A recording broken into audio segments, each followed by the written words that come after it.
많은 분들의 관심사입니다. 우리 이명박 전 대통령이 지금 소환을 앞두고 있는데요. 2월 말 아니면 3월 초에 지금 소환이 될 것이다. 소문이 지금 파다하죠. 그래서 MB 심리 지금 이명박 전 대통령이 무슨 마음을 먹고 있을까. 몇몇 지금 그것을 분석할 만한 근거를 본인 스스로가 줬죠. 그죠? 그 한번 뇌구조로 분석해보자. 이게 오늘 하고 싶은 이야기죠. 천안함 기념관을 갑자기 이명박 전 대통령이 지금 방문을 했어요. 그래가지고 뭐 말을 많이 남겼죠 지금. 그리고 갑자기 이제 원래는 이분이 보수라고 우리가 지칭되는 세력들과 그렇게 가까운 그런 이미지를 주지 않으려고 노력을 했는데 지금 이제 소환을 앞둔 뒤에 행보가 굉장히 이제 그런 지금 우리가 알고 있는 그런 보수층과 본인을 동일시하려고 하는 그런 모습들을 많이 보이고 있죠. 이제 그 심리가 뭐냐 뭐 이런 얘기를 좀 해보고 싶네요. 지금 MB가 그 정치적으로 위기에 몰렸을 때 이용한 어떤 그 보수적인 주제가 두 개가 있었는데요. 하나는 이제 천안함 폭침이었던 것 같아요. 그렇기 때문에 본인의 입장에서는 천안함 폭침이 자신의 입장에서는 그거를 갖다 그래도 어떤 의미에서 수습했다는 게 본인의 커다란 그 업적으로 본인은 기억하고 있을 거예요. 본인 자신의 입장에서는. 그 다음에 이제 MB가 막판에 인기가 떨어졌을 때 사용한 이슈가 다 잊어먹거니 독도였어요. 독도에 간 최초의 우리나라 대통령이다. 그렇기 때문에 천안함 폭침 주범이 왔다는 걸 통해서 본인의 입장에서는 일정 부분 그거를 갖다 정치적으로 이용해 보려고 하는 마음도 있고 또 본인의 어떤 대통령이 했었을 때 자신의 생각에는 자신이 넘겼던 금융위기와 더불어서 천안함 폭침 위기를 갖다 다시 한번 봄으로 인해서 스스로 나도 그래도 대통령이었어 라고 생각하고 싶은 마음도 일부분은 있을 것 같아요. 예. 그러니까 이제 MB가 이런 말을 남겼습니다. 천안함 폭침 주범에게 국빈 대접하는 현실이 부끄럽다. 나라 현실이 부끄럽다. 뭐 그런 이야기를 했는데요. 뭐 김영철의 방안을 두고 이제 이야기를 한 것 같습니다. 바꿔 말하면은 부적절하지만 천안함 폭침에서 산화한 용사들과 자기를 동일시하는 거예요. 네. 그래가지고 자기도 현재 몰락해도 되게 힘들거든요. 예. 천안함에서 폭침당하고 그 고통을 겪으면서 그 비극적인 현실이 됐었던 듯이 본인도 조금 지금 비극적이 되다가 보니까 막 이렇게 동일시하면 안 되긴 하지만 본인은 동일시하는 거예요. 그래서 천안함 시행자들과 네, 그래서 나도 뭔가 애국적으로 나라를 잘 보려고 했는데 잘하다가 잘못된 조금 꼬투리 갖고 나를 이렇게 하는 거야. 사실 나도 되게 열심히 했는데 알아봐주는 사람이 너무 서러워. 그 많은 돈은 어디 갔고요? 그건 다 생각 안 하는 거죠. 본인을 굉장히 애국자로 생각하게 되면서 이 애국자와 동일시하면서 스스로 용기를 얻는 거예요. 아니, 그 원장님 자기한테 유리한 것만 기억하고 그것만 해석하는 그 뇌의 증상은 무슨 증상이에요? 그거를 굉장히 어려운 용어인데요. 예. 자기 확신 편증이라 그래요. 자기 확신 편증 안 어려운 건데 우리 많이 쓰는 거 아니에요? 그럼 또 다른 어려운 용어를 해볼게요. 예. 자기 봉사 편증. 자기 확증. 그거보단 자기 봉사 편증이 더 어려워요. 자기 봉사 편증. 사람은 예. 자신의 자존감을 유지하기 위해서 스스로 자기한테 봉사하도록 기억이나 판단을 왜곡하는 거예요. 그러니까 이게 자기 봉사 편증이 꼭 나쁜 건 아니거든요. 어렸을 때 아버지 어머니가 막 야단칠 때 보면 화풀이로 야단칠 때도 있잖아요. 그럼 애들은 그때 생각해요. 아우 난 잘못한 게 없는데 억울해야지 자기가 심리적으로 서바이벌 할 수 있거든요. 그러나 그게 지나친 사람은 나이가 들어서도 자기 봉사 편증이 계속 가는 거예요. 그런데 우리 MB라 그러면 안 되는구나. 어쨌든 이명박 대통령은 본인이 항상 얘기한 게 난 너무 어려웠어, 난 너무 괴로웠어, 난 너무 가난했어, 난 너무 힘들었어라고 얘기하잖아요. 예. 그렇기 때문에 그 괴롭고 힘들었을 때는 이명박 대통령의 자기봉사 편증이 굉장히 유효한 도구였던 거예요. 네? 남들이 다 욕해도 난 내 길을 올바로 가고 있어. 그러나 충분히 성공한 후에 본인을 자성해야 되는 면에 있어서는 자기봉사 편증이 지금은 본인의 자성과 본인의 성찰과 본인의 변화를 막는 커다란 걸림돌이 되고 있는 거예요. 예. 그런데 지금 막 불안하고 그러진 않을까요? 불안하죠. 불안하고 금방 이제 최 원장님 말씀하셨지만 예. 본인을 왜 이제 사륙 용사, 천안함 때 희생된 그 사륙 용사와 본인을 동일시하는가? 동일시하는데 동의해요? 동의는 하지 않습니다. 그러니까 그 보면 이런 페이스북에다 본인을 이렇게 썼더라고요. 그럼 지금 그 최명기 원장님이 얘기한 거 동의하지 않는다. 아니 그러니까 이명박 전 대통령이 그렇게 생각하는 것에 별로 동의하지 않는다고요. 그러니까 최 위원장님 말씀에 저는 동의를 하고요. 그러니까 이런 말을 써놨어요. 페이스북에다가 지금도 가시면 보실 수 있는데 대한민국을 지키다 꽃다운 청춘을 바친 사륙 용사가 생각나 오늘 평택 천안함 기념관을 다녀왔습니다. 라고 썼어요. 다녀왔다. 그 일기처럼 쓴 거죠. 무슨 말인가 그러면 재밌잖아요. 그러니까 왜 갑자기 사륙 용사가 생각이 날까요? 그러니까 정신에 생각 안 하다가 그리고 갑자기 평택 천안함 기념관을 다녀온 거예요. 마침 또 때마침 그 김영철의 방안에 맞춰가지고 그냥 방남에 맞춰가지고 자 이게 뭐냐 그러면 본인은 평소에는 어떤 뭐 그런 어떤 자존감 이런 걸 가지고 있다가 그게 지금 현재 위기가 이렇게 닥쳐오고 있는 거죠. 소환을 앞두고 있기 때문에 불안하기 때문에 찾아간 거예요. 일반적으로 우리가 뭐 아버지의 무덤이라든가 또는 어머니의 무덤을 찾아가는 이유가 뭐죠? 본인에게 뭔가 위기가 올 때지 않습니까? 그러니까 이분은 왜 그럼 여기를 갔느냐? 아버지 어머니 무덤을 간 게 아니라 여기를 왜 갔느냐? 뭐 당연히 그거겠죠. 본인이 생각하는 그러니까 그 당시에 나의 어떤 그런 자존감을 확보시켜줬던 또는 그런 대통령 시절을 환기시켜주는 여러 가지 일 중에서 지금 현재 상황과 가장 맞는 그 지점을 찾아간 거예요.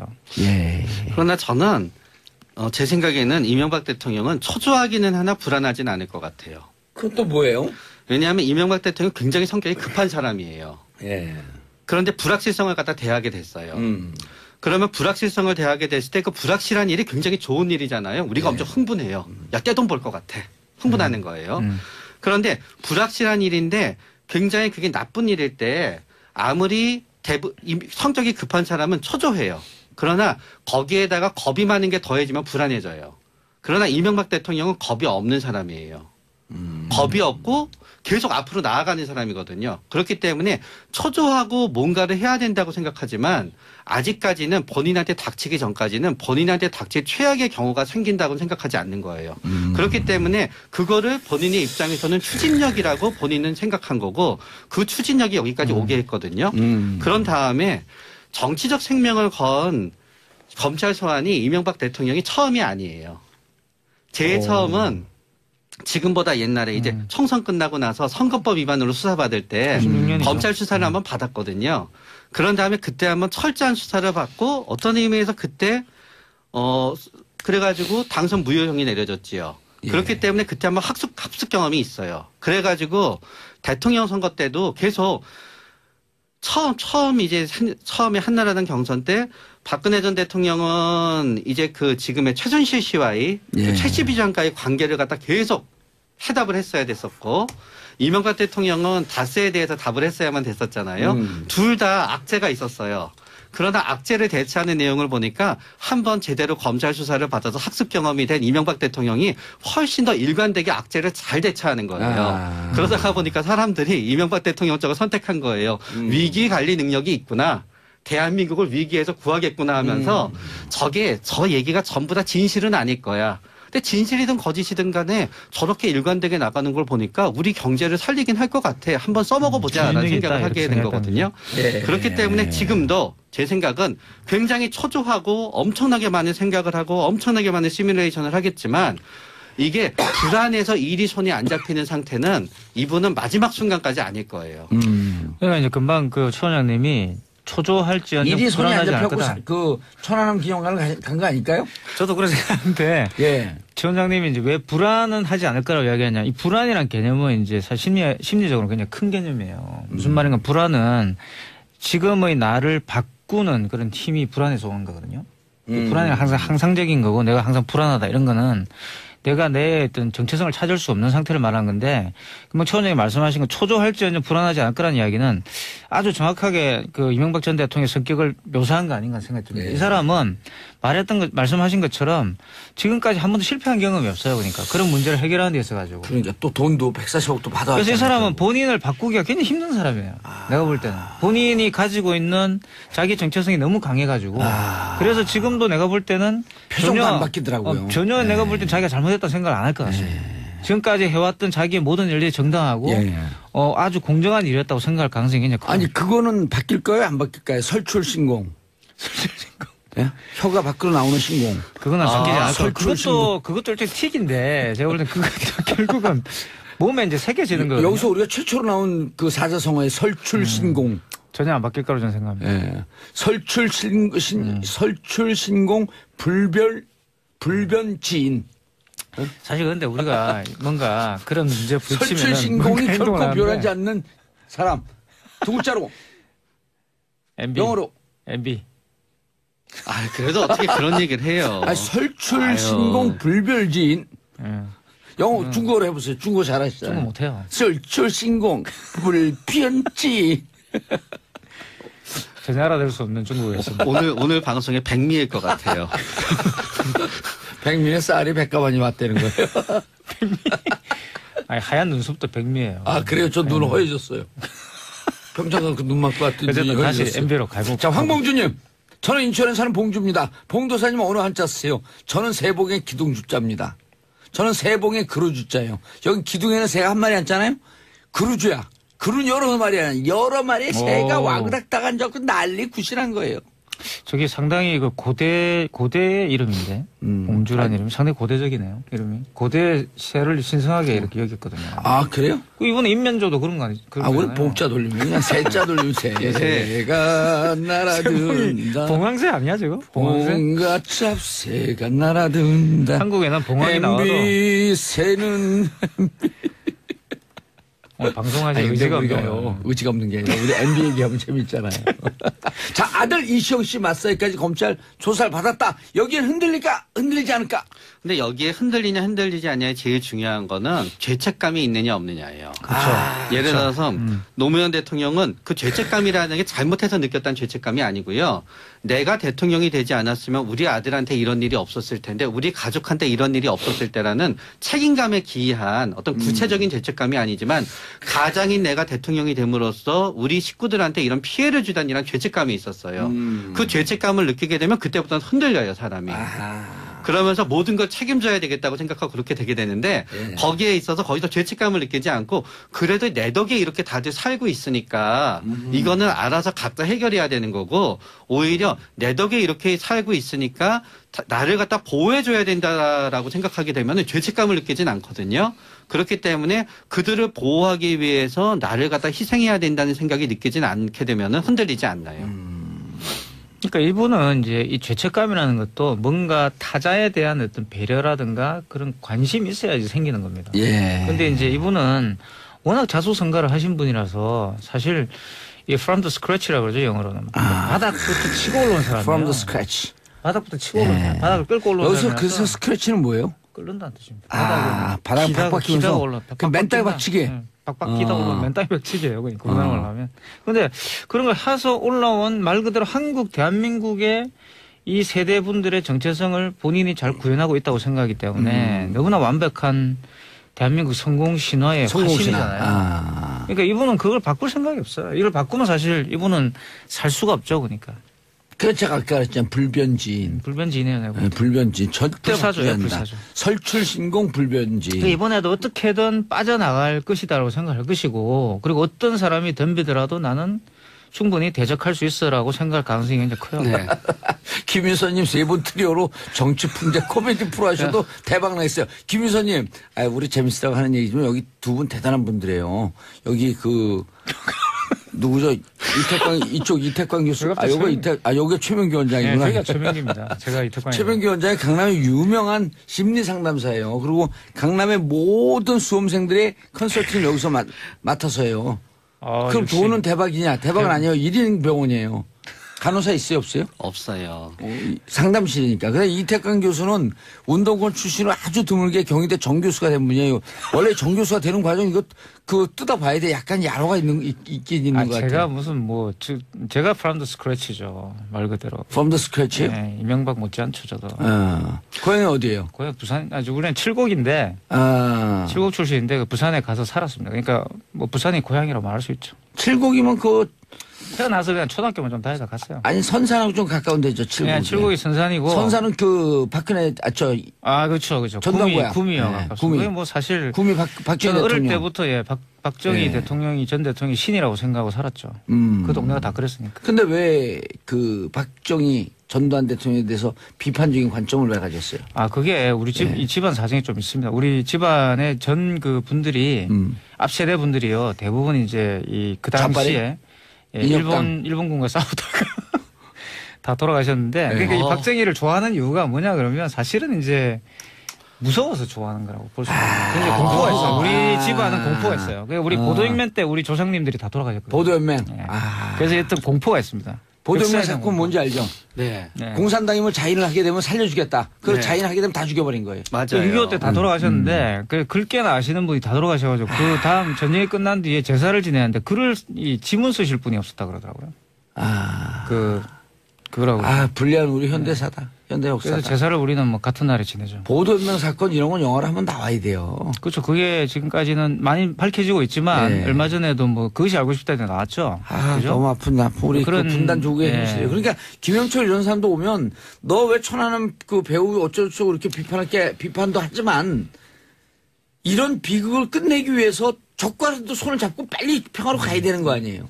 빨리 평화협정을 해가지고 이런 문제를 다 밝혀내는 사실 뭐 굉장히 숨겨진 범죄들이 많이 있습니다. 전쟁 범죄들이. 그렇죠. 찾아내야 되죠. 그런 걸. 자, 마지막으로 측근들이 불리한 진술 쏟아내는데 마지막에 아들은 간데 아들은 불리한 진술 쏟아내지 않았어요. 다 배신했는데 아들만 배신하지 않았어. 아들 이시영 다 쓴 아버지 거다. 아니 아버지 게 아니다. 네? 아버지 게 아니다 그랬어요. 다 이렇게 불리한 진술 쏟아낼 때 보통 사람들이 이 배신감 때문에 고통스러울 것인데 MB의 심리는 도대체 어떨 것인가. 저는 대안을 찾기 위해서 계속 노력할 것 같아요. 그러니까 예를 들어서 이 MB의 성격은 뒤를 보지 않아요. 아무리 하늘이 무너져도 솟아날 구멍이 있다. 그 솟아날 구멍을 찾는 중이다. 네, 앞만 보고 가거든요. 그 구멍은 또 쥐들이 잘 쳤잖아요. 그렇죠. 예. 그거는 좀 인신공격인 것 같고. 왜요? 이거 팩트를 얘기한 거 그분하고 전혀 관계없는 내용이에요. 그렇죠. 팩트예요, 팩트. 근데 어쨌든 저는 MB는 쥐인간입니다. 그러니까. 네? 프로이트가 쥐인간이라는 말을 하는데 이 쥐인간이 뭐 쥐라는 뜻이 아니고 비하는 건 아니죠. 네, 쥐라는 뜻은 아니고요. 그런 심리를 갖고 있는. 아버지에 대한 강박.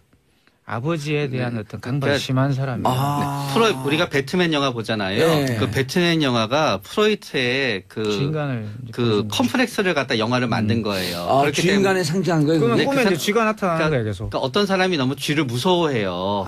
그래가지고 왜 그렇게 쥐를 무서워하는 프로이드가 분석해서 프로이드의 4가지 주명한 소재간이 늑대인간, 쥐인간 그래가지고 있어요. 그래서 그거를 갖고 배트맨도 일종의 된 거. 걔가 쥐를 처음에 박쥐를 무서워하다가 박쥐에 대한 두려움을 극복하기 위해서 자기가 박쥐가 되는 게 배트맨의 나도 프로이트 심리학을 스토리거든요. 열심히 봤는데. 그래서 측근들이 아무리 MB를 배신해도 이 MB는 절대 그런 느낌을 가지지 않을 거예요. 왜냐하면 본인은 이제 아버지에 대한 충성 이런 걸 갖고 있다고 생각. 아버지의 뜻에 따라서 자기는 성공했고 그런 일을 했고 여러 가지 이야기할 건데 측근은 별로 중요하지 않습니다. 자, 두 분 이태광 교수님, 최민기 원장님 수고하셨습니다. 잘하다가 잘못된 조금 꼬투리 갖고 나를 이렇게 하는 거야. 사실 나도 되게 열심히 했는데 알아봐주는 사람이 너무 서러워. 그 많은 돈은 어디 갔고요? 그건 다 생각 안 하는 거죠. 본인을 굉장히 애국자로 생각하게 되면서 이 애국자와 동일시하면서 스스로 용기를 얻는 거예요. 아니, 그 원장님 자기한테 유리한 것만 기억하고 그것만 해석하는 그 뇌의 증상은 무슨 증상이에요? 그거를 굉장히 어려운 용어인데요. 자기 확신 편증이라 그래요. 자기 확신 편증 안 어려운 건데 우리 많이 쓰는 거 아니에요? 그럼 또 다른 어려운 용어를 해볼게요. 자기 봉사 편증. 자기 확증. 그거보단 자기 봉사 편증이 더 어려워요. 자기 봉사 편증. 사람은 자신의 자존감을 유지하기 위해서 스스로 자기한테 봉사하도록 기억이나 판단을 왜곡하는 거예요. 그러니까 이게 자기 봉사 편증이 꼭 나쁜 건 아니거든요. 어렸을 때 아버지 어머니가 막 야단칠 때 보면 화풀이로 야단칠 때도 있잖아요. 그럼 애들은 그때 생각해요. 난 잘못한 게 없는데 억울해야지 자기가 심리적으로 서바이벌 할 수 있거든요. 그러나 그게 지나친 사람은 나이가 들어서도 자기 봉사 편증이 계속 가는 거예요. 그런데 우리 MB라고 그러면 안 되는구나. 어쨌든 이명박 대통령은 본인이 항상 얘기한 게 난 너무 어려웠어, 난 너무 괴로웠어, 난 너무 가난했어, 난 너무 힘들었어라고 얘기하잖아요. 그렇기 때문에 그 괴롭고 힘들었을 때는 이명박 대통령이 자기봉사 그게 지금 현재 위기가 이렇게 닥쳐오고 있는 거죠. 소환을 앞두고 있기 때문에 불안하기 때문에 찾아간 거예요. 일반적으로 우리가 뭐 아버지의 무덤이라든가 또는 어머니의 무덤을 찾아가는 이유가 뭐죠? 본인에게 뭔가 위기가 올 때지 않습니까? 그러니까 이분은 왜 그럼 여기를 갔느냐? 아버지 어머니 무덤을 간 게 아니라 여기를 왜 갔느냐? 뭐 당연히 그거겠죠. 본인이 생각하는 그러니까 그 당시에 나의 어떤 그런 자존감을 확보시켜줬던 또는 그런 대통령 시절을 환기시켜주는 여러 가지 일 중에서 지금 현재 상황과 가장 맞는 그 지점을 찾아간 거예요. 예. 그러나 저는 제 생각에는 이명박 대통령은 초조하기는 하나 불안하진 않을 것 같아요. 그건 또 뭐예요? 왜냐하면 이명박 대통령은 굉장히 성격이 급한 사람이에요. 예. 그런데 불확실성을 갖다 대하게 됐어요. 그러면 불확실성을 대하게 됐을 때 그 불확실한 일이 굉장히 좋은 일이잖아요. 우리가 엄청 흥분해요. 야, 떼돈 벌 것 같아. 흥분하는 거예요. 그런데 불확실한 일인데 굉장히 그게 나쁜 일일 때 아무리 성격이 급한 사람은 초조해요. 그러나 거기에다가 겁이 많은 게 더해지면 불안해져요. 그러나 이명박 대통령은 겁이 없는 사람이에요. 겁이 없고 계속 앞으로 나아가는 사람이거든요. 그렇기 때문에 초조하고 뭔가를 해야 된다고 생각하지만 아직까지는 본인한테 닥치기 전까지는 본인한테 닥칠 최악의 경우가 생긴다고 생각하지 않는 거예요. 그렇기 때문에 많은 분들의 관심사입니다. 우리 이명박 전 대통령이 지금 소환을 앞두고 있는데요. 2월 말 아니면 3월 초에 지금 소환이 될 것이다. 소문이 지금 파다하죠. 그래서 MB 심리 지금 이명박 전 대통령이 무슨 마음을 먹고 있을까. 몇몇 지금 그것을 분석할 만한 근거를 본인 스스로가 줬죠. 그죠? 그래서 한번 뇌구조를 분석해 보자. 이게 오늘 하고 싶은 이야기죠. 이 천안함 기념관을 갑자기 이명박 전 대통령이 지금 방문을 했어요. 그래가지고 뭐 말을 많이 남겼죠, 지금. 그리고 갑자기 이제 원래는 이분이 보수라고 우리가 지칭되는 세력들과 그렇게 가까운 그런 이미지를 주지 않으려고 노력을 했는데 지금 이제 소환을 앞둔 뒤에 행보가 굉장히 이제 그런 지금 우리가 알고 있는 그런 보수층과 본인을 동일시하려고 하는 그런 모습들을 많이 보이고 있죠. 이제 그 심리가 뭐냐 뭐 이런 얘기를 좀 해보고 싶네요. 지금 MB가 그 정치적으로 위기에 몰렸을 때 이용한 어떤 그 보수적인 주제가 두 개가 있었는데요.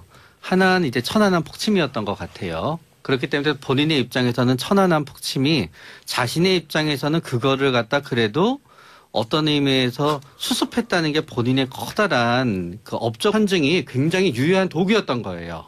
네? 남들이 다 욕해도 난 내 길을 올바로 가고 있어. 그러나 충분히 성공한 후에 본인을 자성해야 되는 면에 있어서는 자기봉사 편증이 지금은 본인의 자성과 본인의 성찰과 본인의 변화를 막는 커다란 걸림돌이 되고 있는 거예요. 예.